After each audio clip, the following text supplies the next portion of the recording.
Am I 100% in focus? I look like I am. My name's Andrew Colton. I own Colton Visuals and I make music videos.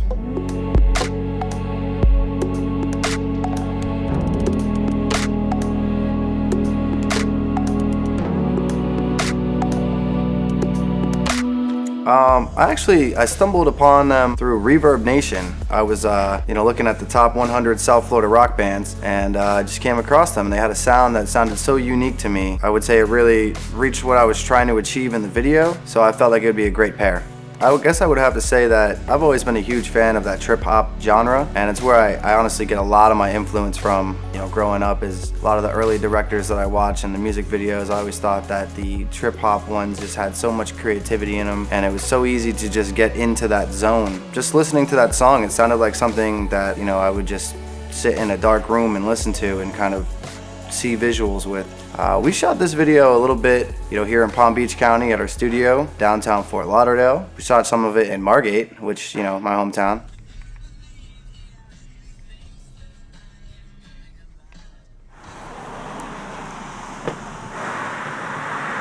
We kind of went all over the place for this one. I didn't think that there was one specific area that would give us the look we were going for, so I wanted to kind of stretch it out.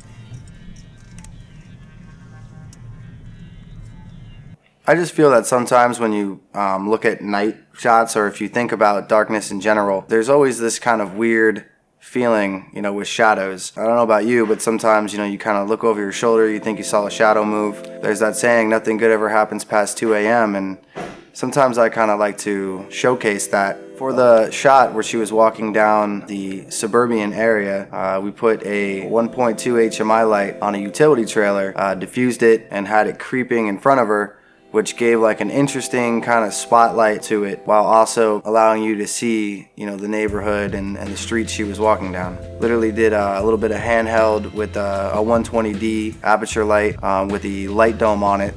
Julian Prieto is another great DP and director, and I had him walking backwards with it, kind of keeping a continuous distance. I think the girl in the video represents all of us to some extent. Your average everyday person that's just dealing with non-stop negativity that, is all around us all the time. So the shadow itself represents pressures, our work issues, our home issues. So I felt like, that shadow would be a good way to show it.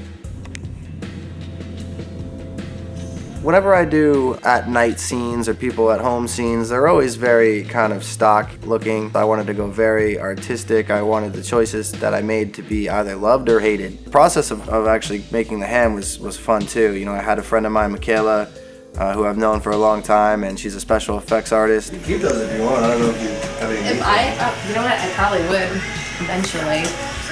Know me, creepy fingers.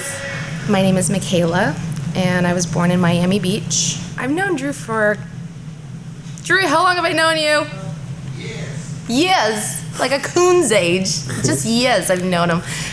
But he's always worked with people I've known. So it's always like Florida's so small. So once you work with somebody, it's kind of like 6 degrees of Kevin Bacon, 6 degrees of Andrew Colton. So I love the video. It kind of blew my mind. I'm all about the creepy side of things, so it's so appealing, the whole creepiness of it and adding the hand.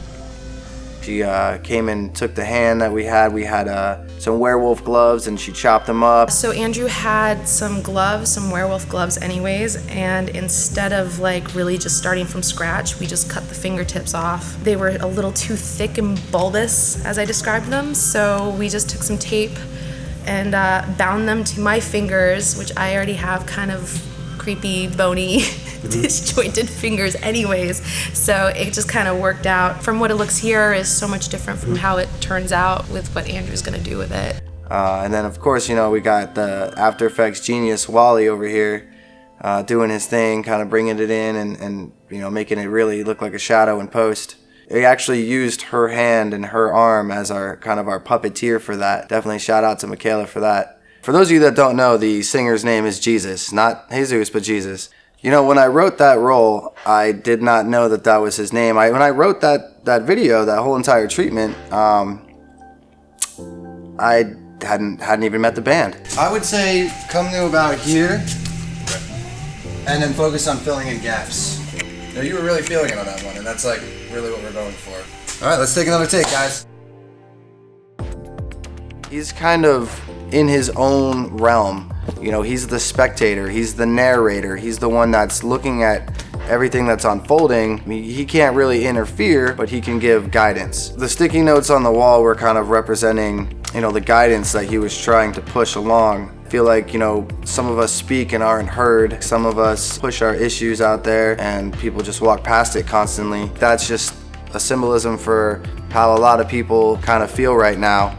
Is you can't really change the minds of other people. You can't really fix other people, but you could kind of push them in the right direction.